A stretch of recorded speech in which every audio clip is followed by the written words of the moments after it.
I got the idea when I was in line at the supermarket, and I saw that to pay is a quite complex and process that takes a lot of time. So I thought that there must be an easier way to pay and a quicker way to pay. And that was the start of Quickster. When you're going to pay in a supermarket, you enter your the four last digits in your phone number, and then you hold your hand above the sensor. And the transaction takes less than 5 seconds. So it's a very quick payment solution. I think it's really good. It's easy when I don't have my wallet with me. I can use my hand, so it's really fast and easy.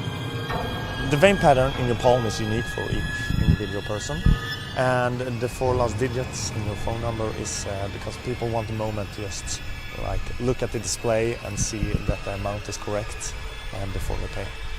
At the moment, we're active at about 15 places around campus, and we have about 1,600 users using it. We're the first on the market, and the first company to deploy a biometric payment solution where you pay with the palm. There are other companies looking at similar solution, but they're not on the market yet.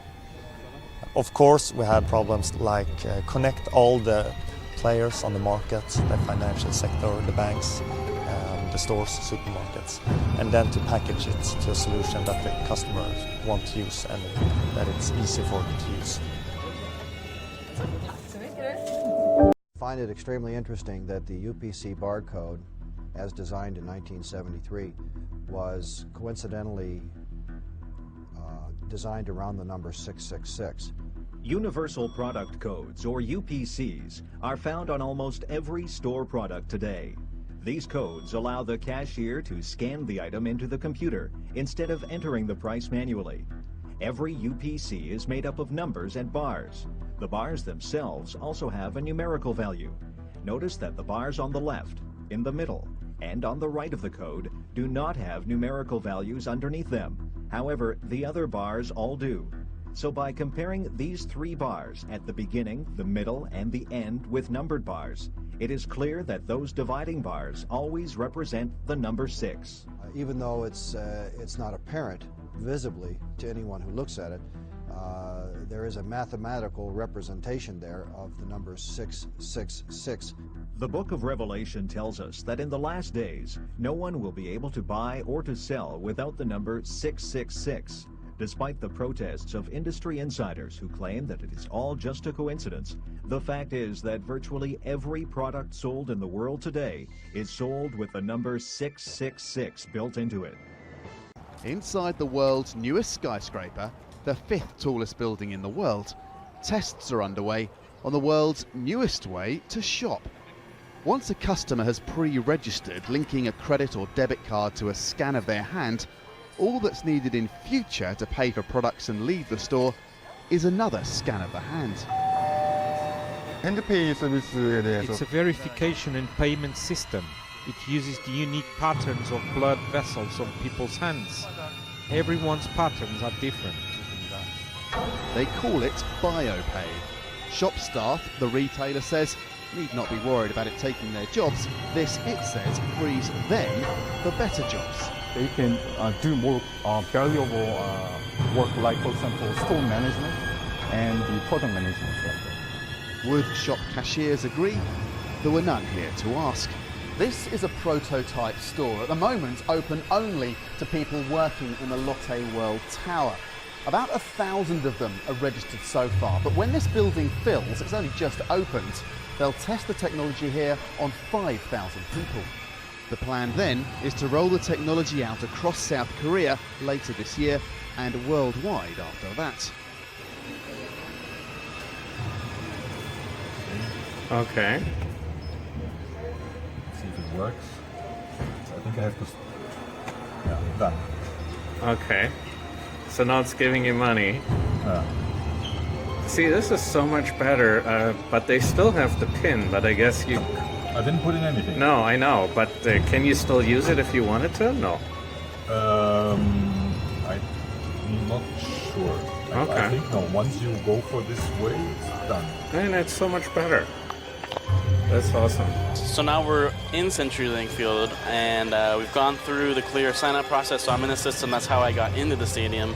Now we're at the concession stand where you can use Clear to buy and verify your ID when you're buying some drinks. So I'm going to actually put my credit card information into my accounts, and then that process can kind of be... Yeah, so what we're going to do is we're going to put your biometrics down. Basically, your profile's going to pop up. We're just going to add a card to your profile, save it. Takes about 2 minutes.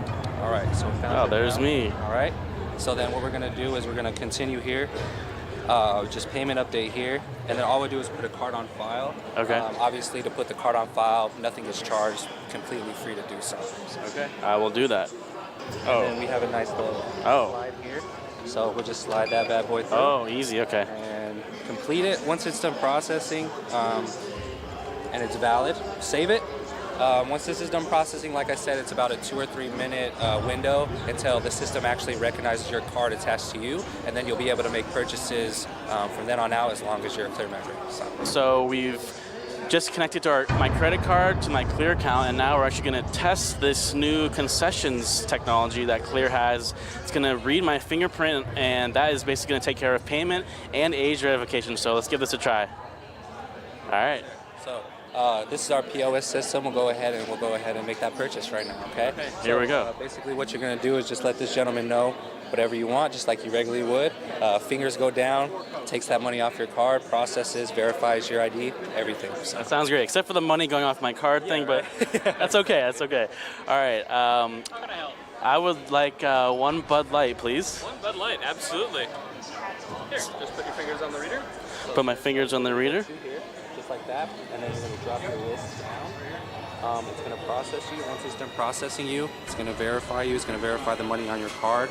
Payment and age confirmed, and you're good to go. So that gentleman's going to get you your Bud Light, and you'll be on your way. There's my receipt. Payment and age confirmed. Members 21 or over. Thank you. Payment and age verification brought to you by Clear. And there is the ice cold Bud Light. There you go. Thank you very much. So there you go. I didn't have to take out my wallet, and it verified my age, and now I have a nice cold Bud Light right before the Seahawks game. Enjoy your game. Thanks, go Hawks. We're always looking for new and innovative ways to enhance our guest experience, and this partnership with Clear really gives us that opportunity. From the biometrics of the fingerprint scanning for the entry of the building, so they get expedited entrance once they're registered. But more importantly, we really like the technology used from the point of sale system to use that biometrics to check your ID to make sure that you're over 21, and secondly, to go ahead and transact your payment through there. So what that does is it gives an opportunity to enhance customer experience, but also increase speed of service, which, as you know, the most important part is for our fans to go out there and see the excitement on the field. So this technology really checks about 3 or 4 boxes for us to be able to enhance our fan experience. Go Hawks! Go Hawks! Thank you. And he caused all, both small and great, rich and poor, free and bond, to receive a mark in their right hand or in their foreheads, and that no man might buy or sell save he that had the mark or the name of the beast or the number of his name.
like Mary, Virgin and Mother, like man, good and evil.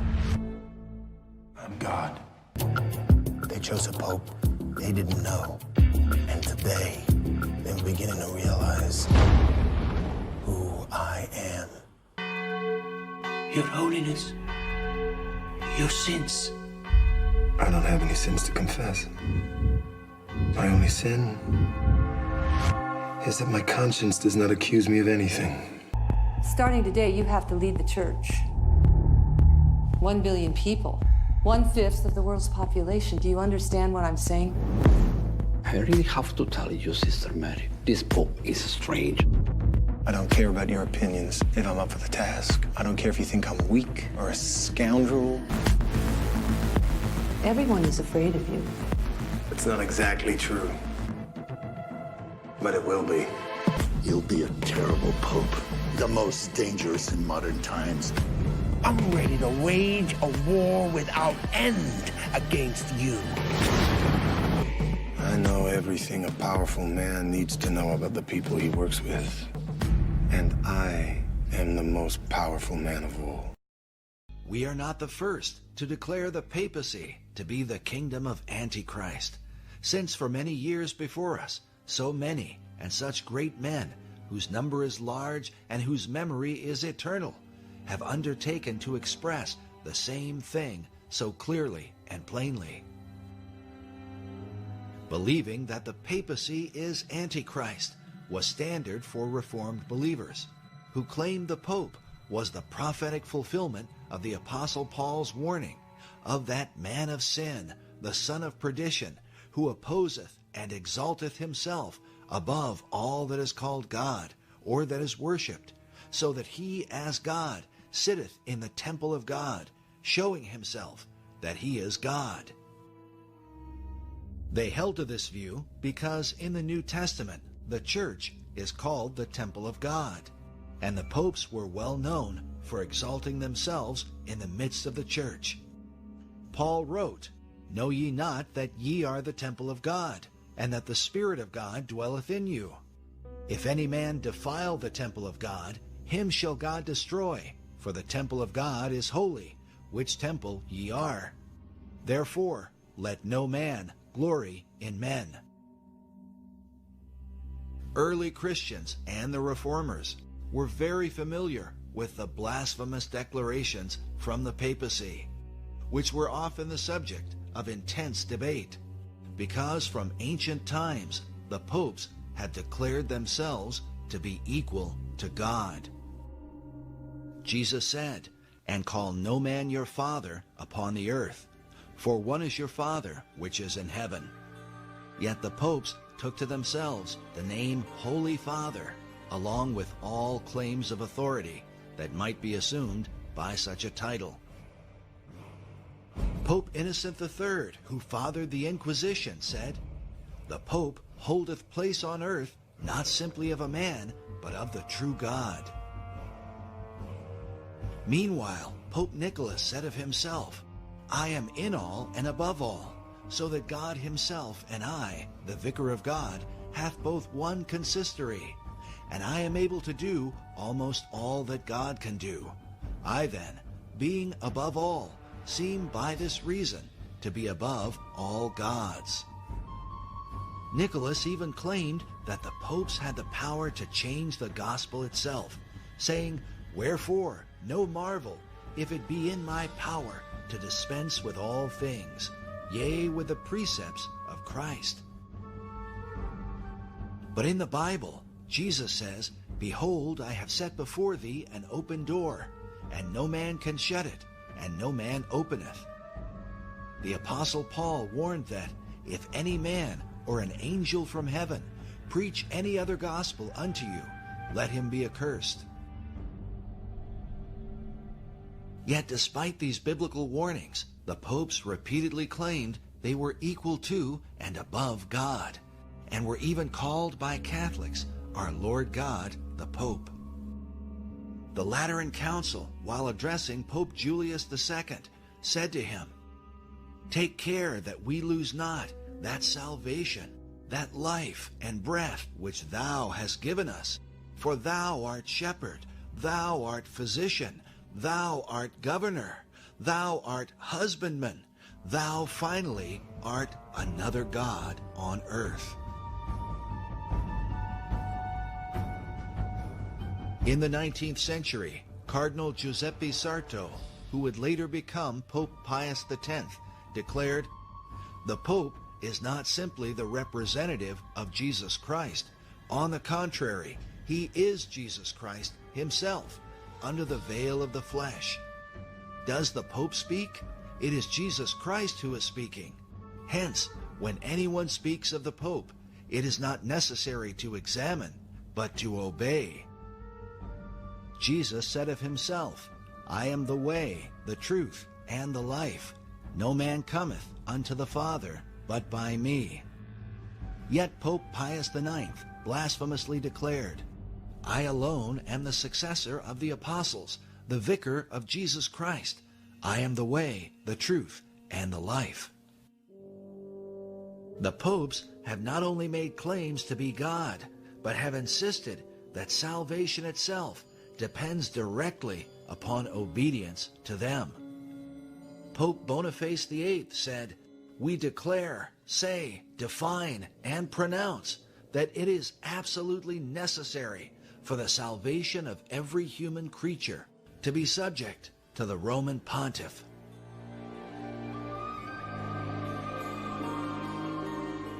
Pope Clement VI said, "No man outside obedience to the Pope of Rome can ultimately be saved.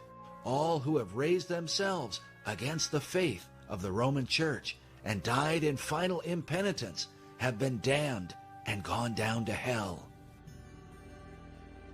Even in modern times, Pope John XXIII in 1958 declared, "Into this fold of Jesus Christ no man may enter unless he be led by the sovereign pontiff, and only if they be united to him can men be saved."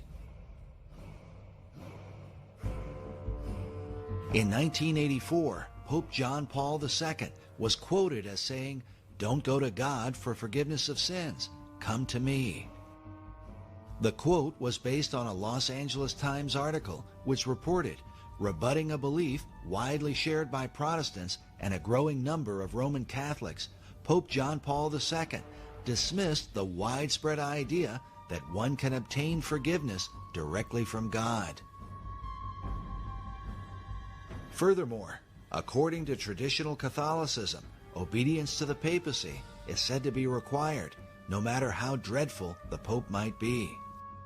Catherine of Siena, one of the patron saints of Italy, whose mummified head is still preserved in Rome today, said, "Even if the Pope were Satan incarnate, we ought not to raise up our heads against him, but calmly lie down to rest in his bosom.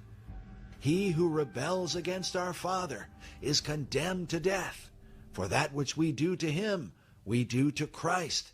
We honor Christ if we honor the Pope." Such demands for blind obedience were confirmed by the popes themselves, but confronted by the reformers. By men like Martin Luther, who said, "The Pope, possessed by demons, defends his tyranny with the canon Si Papa, or Yes Father. This canon states clearly, if the Pope should lead the whole world into the control of hell, he is nevertheless not to be contradicted. It's a terrible thing that on account of the authority of this man, we must lose our souls, which Christ redeemed with his precious blood." Because of this evidence, Luther declared, "I believe the Pope is the masked and incarnate devil, because he is the Antichrist."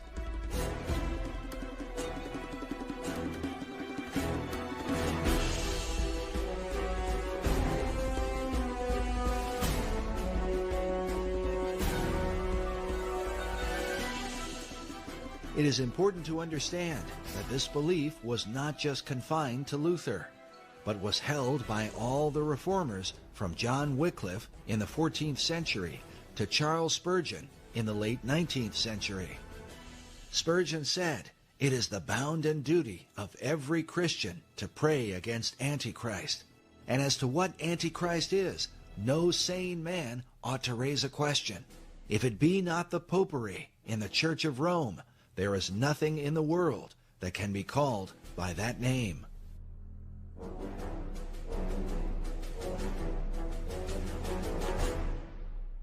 The Westminster Confession of Faith, along with the Savoy Confession, the Old Baptist Confession, and the Methodist views of John Wesley, all included the declaration that the Pope is that Antichrist, that man of sin and son of perdition, that exalteth himself in the Church. This was also the belief of the men who translated the King James Bible. In their opening dedication, they commended the king for writing in defense of the truth, which hath given such a blow unto that man of sin as will not be healed. But for the Reformers, the Antichrist had already been revealed through the papacy. John Wycliffe was so convicted about it, he even said, "Why is it necessary in unbelief to look for another Antichrist?" In 2 Thessalonians, when warning about the man of sin, Paul wrote, "And then shall that wicked be revealed, whom the Lord shall consume with the spirit of his mouth, and shall destroy with the brightness of his coming."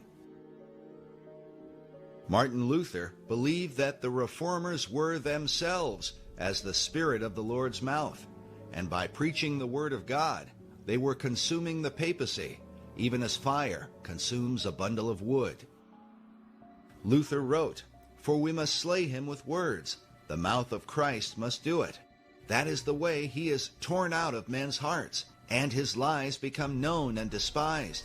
Let us be wise, thank God for his holy word, and be bold with our mouths. This is the way Christ is, through us, slaying the papacy." Luther believed that the papal Antichrist would continue to be thus consumed until the Lord completely destroys him at Armageddon.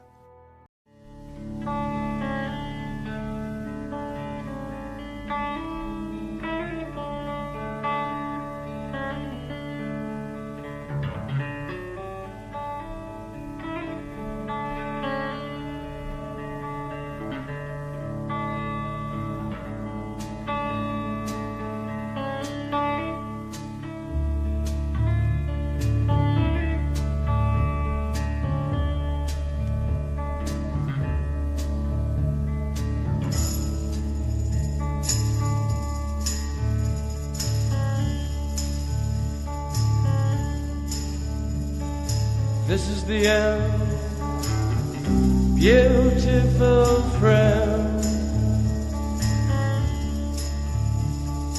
This is the end, my own